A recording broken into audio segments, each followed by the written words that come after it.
If empathy is the oxygen of democracy, then the United States is currently hypoxic. I've got some explaining to do. Let's get into it.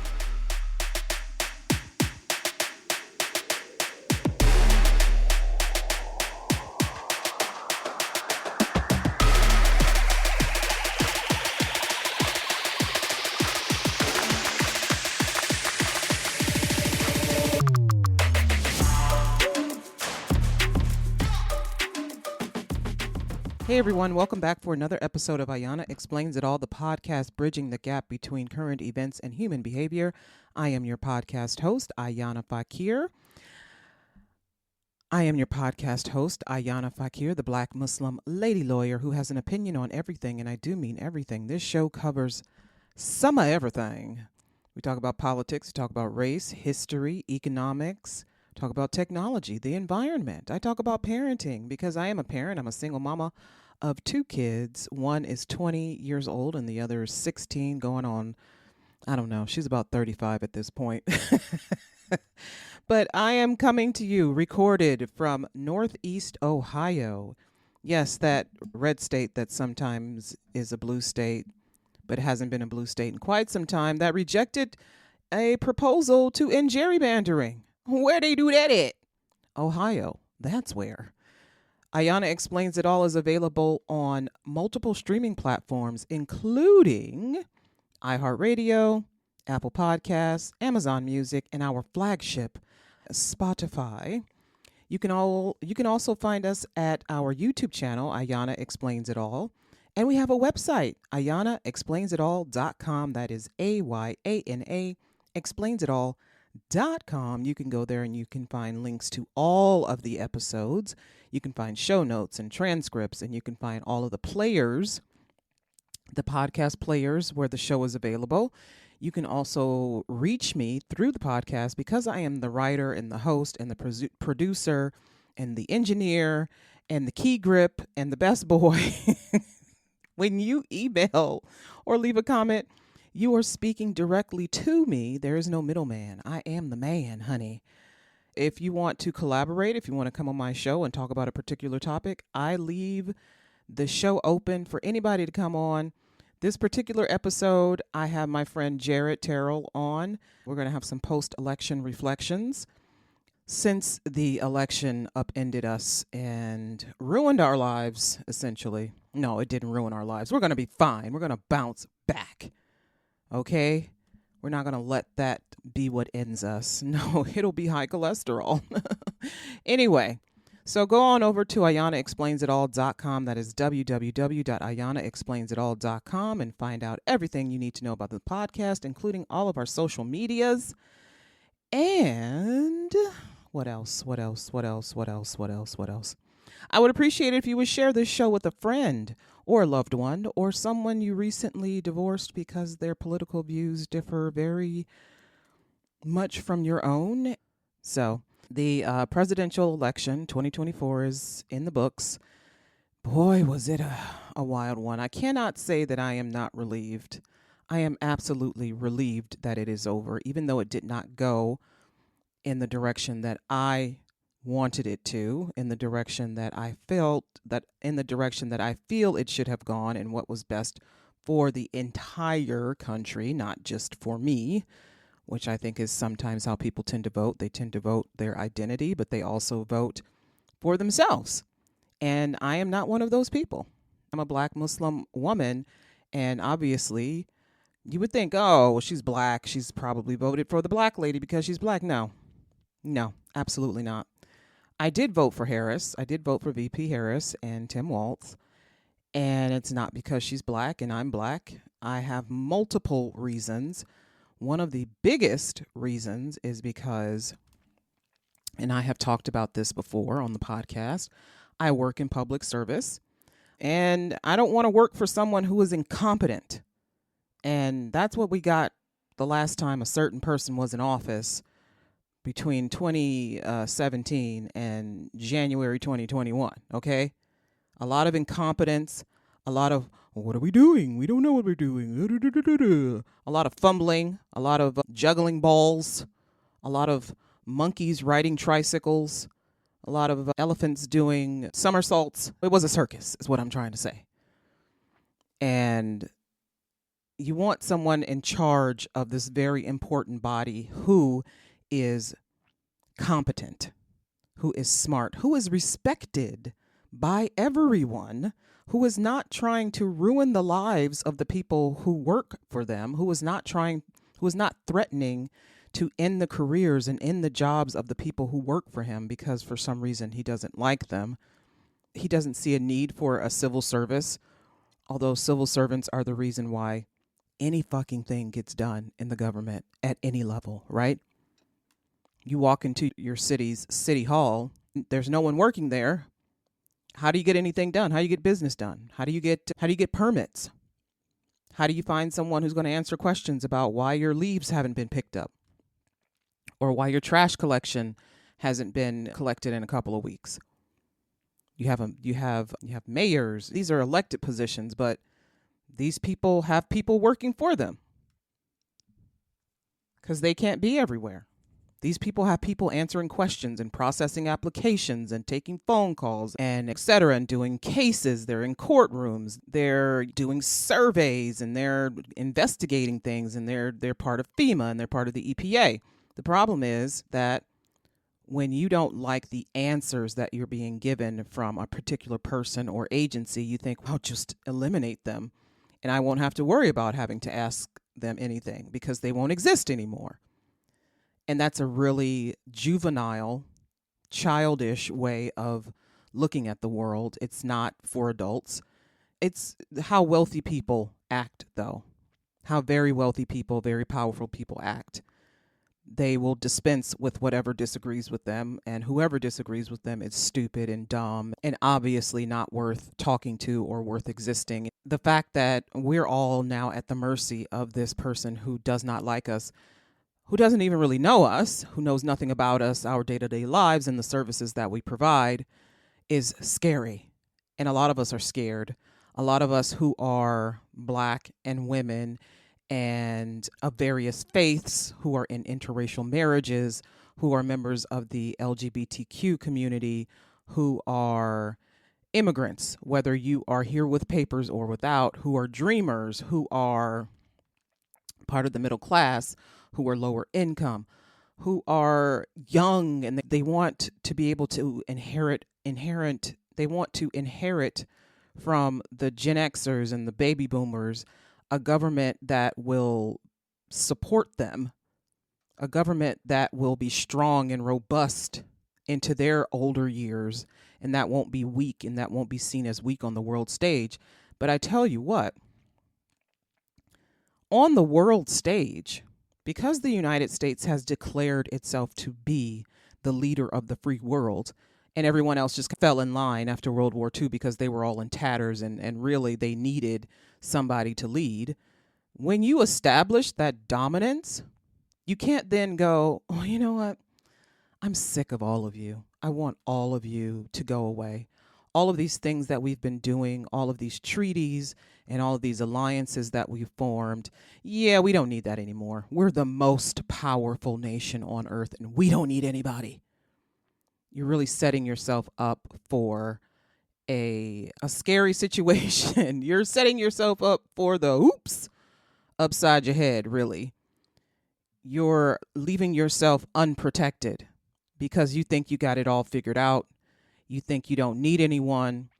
You can't call yourself the greatest nation on earth, the leader of the free world, and then not fucking participate in any of the things that the world has going on. And then not show up for your people. If you're the leader, then that means all of these other things are under you, right? How are you suddenly going to not show up for the people you represent? What do we call ourselves now that we have done basically what all of the other awful world powers have done when they elect someone who has made a mockery of law, has made a mockery of religion, has made a mockery of society, mocked the disabled, who has mocked women, who has shown no grace, who is lacking in complete tact. We don't look any better than these countries that we fought against in World War II and World War I and in Vietnam. And we don't look any better than what we were fighting for in Korea. We don't look any better than these places we were going into in Central America and trying to keep certain factions from taking over, like communism and socialism. We don't look any better than these places. Anytime a democracy is looking to curtail the rights and privileges of the people, then it renders itself no longer a democracy. You cannot call the United States a constitutional democracy when civil rights are curtailed, when personal freedoms are curtailed, when people don't have the right to marry whom they want, to love whom they want, to live how they want, to live where they want, when they don't have autonomy over their bodies. That is not a constitutional democracy. It isn't. That is not a powerful nation. That is not the leader of the free world. The leader of the free world sets an example. You know why the United States got to continue to call itself the leader of the free world after World War II? Even though there were countries that were fully formed and were doing fine, like Russia, it is because we ended segregation. We couldn't be the leader of the free world and still have racial segregation. So we ended segregation in transportation, in housing, in schools, so that we could look good to these nations. And now here it is, we're rolling these things back. I'm not saying that we're going back to racial segregation, certainly not. I think a lot of people would step up to prevent that from happening. But it feels like that. And that is the fear that a lot of people have, that we're moving towards a time that we've already abandoned, that we've already evolved from, that we've already moved on from. By saying that the Constitution doesn't protect any of these rights and that it should be left up to the states, that's 50 different states deciding the rights of all Americans. Because you don't just stay in your own little state, right? You travel. That's the Commerce Clause of the Constitution. You have the right to travel. You go to other states and you want what was in your state to be respected in another state. If a white person and a black person can be married in the state of Oregon, then when they travel to the state of Tennessee, their marriage should also be recognized in the state of Tennessee. It shouldn't be that one state gets to have a rule against interracial marriage and another state has a rule that supports it. That's ridiculous. These shouldn't even be conversations, right? This should not even be called this shouldn't even be a conversation, right? Why is this a thing? Here we are, post 2024 election. And everyone has a lot of big feelings about this, really big feelings, and they're expressing it all over social media. And I don't necessarily agree with a lot of what is being said by Muslims and about what is being said or what's being said by black people. Black Harris supporters particularly, I don't agree with everything everybody is saying. What I do agree with is that everyone has a right to feel what they feel. I don't tell anybody how to hurt. I don't tell anybody the right way to mourn. I don't tell anyone how to protest. I don't tell anybody how to feel, because you don't know where people are coming from. Each individual person is coming from, and why certain things like this election, like having a certain candidate as president, means so much to them. And when you suffer a huge loss like this after getting your hope built up so high, like I had my hope so high because I want to see this nation progress and move on from this ridiculous idea that we'll be great again. And if you ask a Trump supporter what that means again, they can't tell you. It's either that this nation has always been great, or they should be able to point to a time when it was so great and so wonderful and that everyone was happy. And I know that time has never existed. This is a capitalist society. There's no equality. Equality would make everyone happy. Income equality, social equality, class equality. We don't have that. We do not have that. It's a capitalist society. There's no way you're going to have that anyway. But either we've always been great.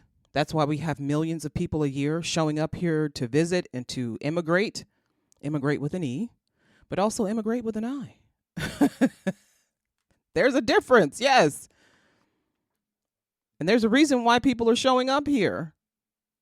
Either we've always been great or there was a particular time when we were great. And you want to get back to it. But you can't tell me what that time was, because if we look at each presidential term of all the presidents we've had since, say, I don't know, I would say FDR, all of these times have been marked by something catastrophic, something terrible, event, or something that we had to endure, right? FDR had World War II. Eisenhower had World War II. And the creation of Israel was huge. JFK, they all had racial segregation and desegregation. JFK obviously had the worst of it because he was assassinated.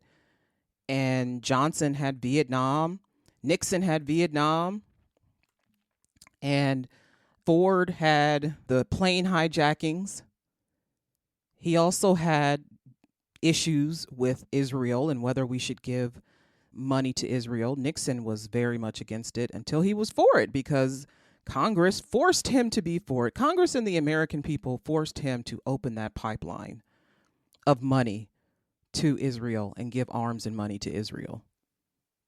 That's when it really started, under Nixon. And Carter was a peacemaker. Carter didn't want to keep giving. He wanted to broker peace between Palestine and Israel. He tried his darndest. Of course, then Reagan comes in and he's given even more. But there was a recession under Reagan. Reagan was also a bit of a mental case, but we don't get into that.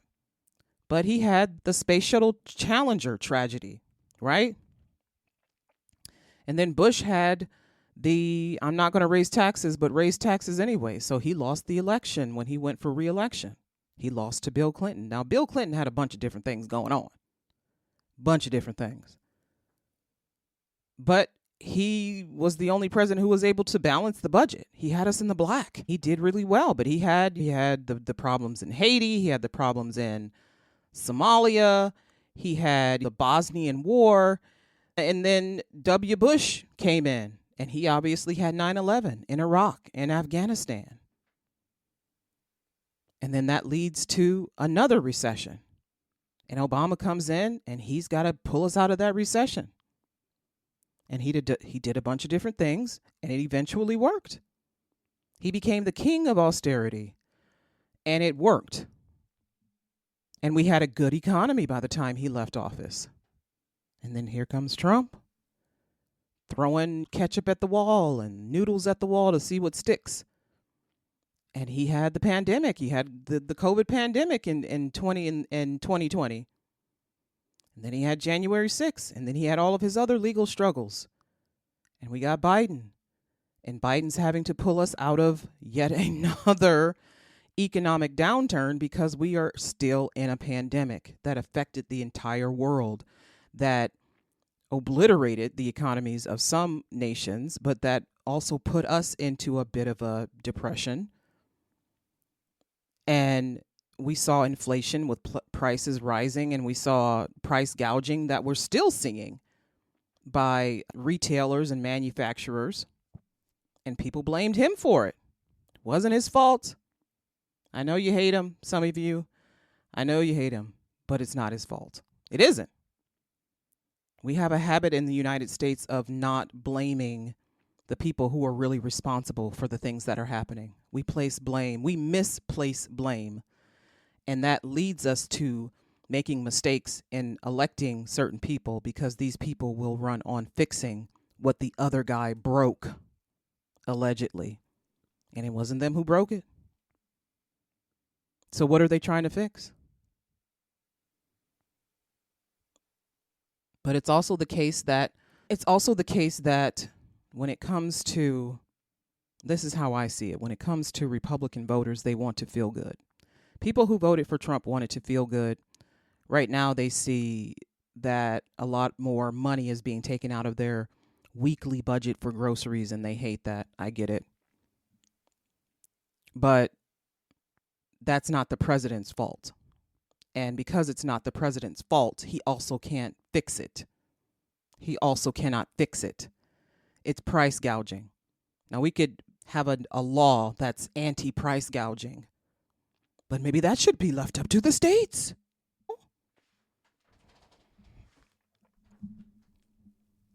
But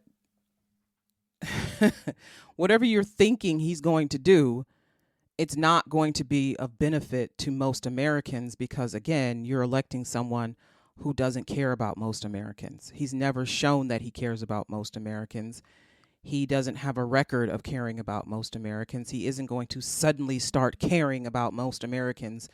And I see all of these social media videos of people celebrating his win because they think, oh, he's going to give us money. He's going to put more money in our pockets.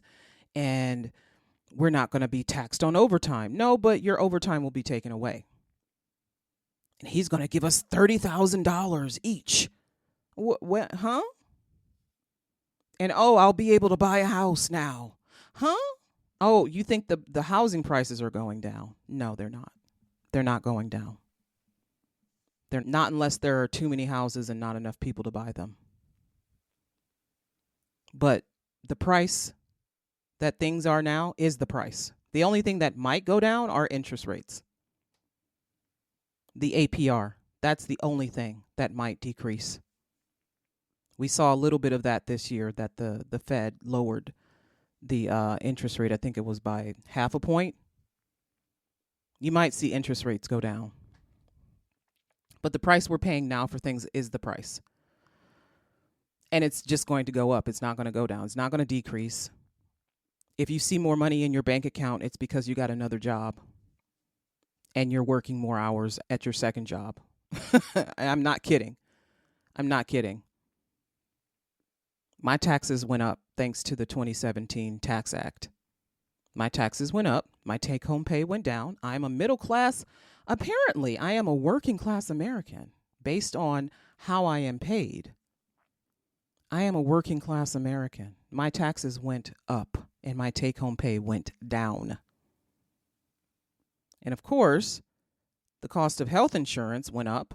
So I did not have the wages to cover the increase. So that meant less money going into my bank account, less money that I could save, less money that I could spend to take care of my children. It's been tight for a while. You know who made up for that? President Biden. I know you don't want to believe me because, oh, he's terrible. He can't form a sentence. He's old. He actually did. Now, I'm one of those people who, when somebody does something right, I acknowledge it.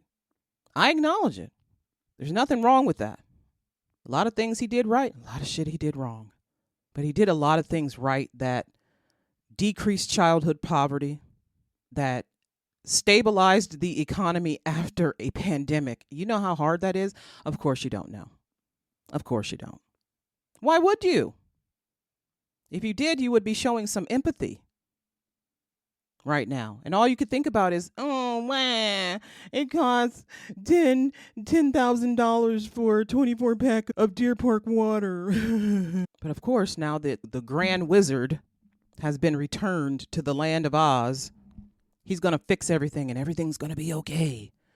I tell you, people really just wanted to feel good. They wanted to feel better. That's it. It doesn't matter if any of these promises are ever going to come through. They just wanted to feel good. I have never wanted to feel good so much that I literally put my own head in the guillotine and dropped the blade on it.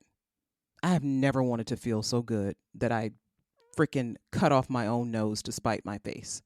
I have never wanted to feel so good that I look at my neighbors and my community and go, you'll be all right.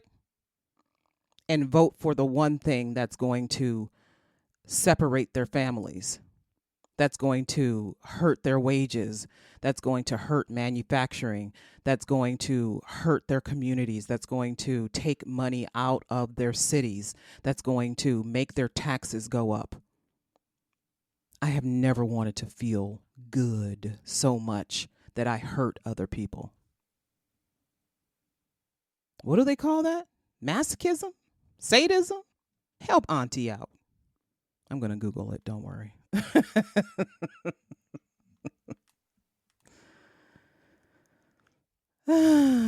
Sadism. See, here at Ayana Explains It All, Ayana can explain everything, but Ayana don't know everything. The Grand Wizard has been returned to Oz. It's not the Grand Wizard. It's the Wizard of Oz. Why do I keep saying Grand Wizard? What is wrong with me? Today, we find ourselves at a crossroads in the United States. The 2024 election has come and gone, and despite her hard-fought campaign and the tremendous dedication shown by her supporters, Vice President Kamala Harris did not prevail. And in this moment, while it's difficult for those who believed in her vision, it holds immense significance for the future of the United States. And as we reflect on this election, we must understand the changing tides within our country. We're going back. I'm not going back. I'm going to keep going forward. Even if she didn't win, I'm taking her message of going forward, and I'm going to do just that. I refuse to go back to a time where people were afraid to speak their minds, where people were afraid to be somewhere because they were Black, where people were afraid to be married because of the person they were marrying, where people were afraid to talk about certain subjects, where women had to go to certain places and certain doctors, certain underground places to obtain an abortion because abortion was illegal. I'm not going back to those times. We should not have to go back in order to be a better nation. The history of this nation is incremental changes for the better. Things have been changing for the better, but because someone doesn't like gays and trans people and want to feel good about the price of a fucking pack of cookies, now we're going to be set back again. And Vice President Harris's campaign embodied a commitment to unity, justice, and progress, and a vision for a more inclusive United States. But her loss highlights that while our country has made strides toward greater diversity and representation, the path ahead for us remains challenging and complex. This moment is a reminder that democracy is not always a straight line. Each election is a pulse check on the nation's values and concerns. And right now, those concerns are varied and deeply felt. Many Americans are grappling with economic uncertainty, political polarization, and a desire for stability. And some chose a path they believe offers a clearer, if not simpler, vision forward. Only what they don't know is that this is going to be a setback. You don't know it because you weren't paying attention, even though we were warned several times by the people in power that this was going to be a setback for us. Because we wanted to feel good, because we wanted to be dancing like in The Wiz, where the people come out of their costumes and can you feel a brand new day? We wanted to feel a brand new day. We voted, many of us voted against our self-interests for a temporary fix. And if you are feeling like you want to separate yourself from the people who did this, I don't blame you. Protect your peace. You don't have to honor anything that betrays you. You do not have to align yourself with anything or anyone who betrays you. Kamala Harris's defeat does not erase the values she championed. It calls on us to recommit to them. This election should fuel a broader movement to address inequities, confront systemic issues, and support policies that genuinely uplift all Americans, whether it's by advancing healthcare, education, environmental stewardship, or economic reform. The work she and other Democrats have done has inspired millions, and it's now up to us to carry that torch forward. If you have a fear, like I have a fear, that millions of Americans will lose their health care and how that will impact the economy, say that. Say that. And say it to the right people. Say it to your lawmakers. Do not assume that these people are going to go to Washington and protect your rights just because they said they would. Do not assume they're going to go to Washington and protect your Social Security and your Medicaid and your food stamps just because they said they would, and they know how much it would hurt you to lose those things. I'm telling you, these people do not care. They don't care. They have to be made to care. They have to see the impact of their decisions. You will see the impact of your decision, of your vote. Our country's future will depend on those who are willing to see the impact and correct themselves. Otherwise, we will continue to live with these setbacks. We will continue to live in fear of losing those things that provide the health and safety and security that we value as American citizens. Today, more than ever, we must ensure that the values of democracy, equality, and justice, that equality, justice, and opportunity for all are not only ideals, but realities we are striving toward, election after election. This election 2024, this moment is not the end, but the beginning of the next chapter of work, resilience, and hope for the United States. And I know that at this particular moment, there are Black women, millions of Black women who are saying, this is my time to rest. I am tired. I am tired of fighting. I am tired of fighting for people who do not fight for me. I am tired of begging for the rights of people who would not even vote so that I would have my rights guaranteed. And I don't blame you. I don't blame you. I too am tired. But I still have hope. Why? Because I trust God. I trust God. And I know He would not burden us beyond what we can bear. And I know that He would not want to see us in peril and hardship. But I also know that struggle is necessary. Struggle is guaranteed. None of us will be without struggle. And I have struggled at many points in my life, but I have also seen relief at many points. But I continue to work. I continue to work when the struggle is over and I am receiving my relief. I continue to work in good times. When those good times come, I am thankful, I am grateful, but I am also mindful that there will be hard times again. There will always be hard times. And yes, protect your peace. And yes, rest for a bit. But something is going to happen where we're going to need each other. We're going to need to band together. We're going to need to help each other. And perhaps by then we will forget the hurt that we are feeling now, or maybe we won't. But I know that in the midst of my hardships, in the midst of my suffering, that I did not suffer alone. I had people. I had help. I had allies. I had sisters. I had friends. I had people to call on. I had people to talk to. I had people to lean on. And at the end of the day, that's all we want. We want that. We want that support. I am urging Black women not to give up on the rest of the world. There are good things left in this world for us to fight, for us to achieve, for us to have for ourselves. In my religion, we have a saying, no one of you truly believes until he loves for his brother what he loves for himself. That is, none of you truly believes in God until you want for your brothers and sisters what you want for yourself. Do as to others what you would want to yourself. Love others as you would want to be loved. We are not in competition with each other. We are not in competition with each other.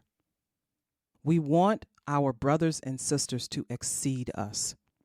We want them to have better than us. We want our children to have better than us. We want the world that we live in now to be surpassed by the world in 10, 20, 30, 40, 50 years.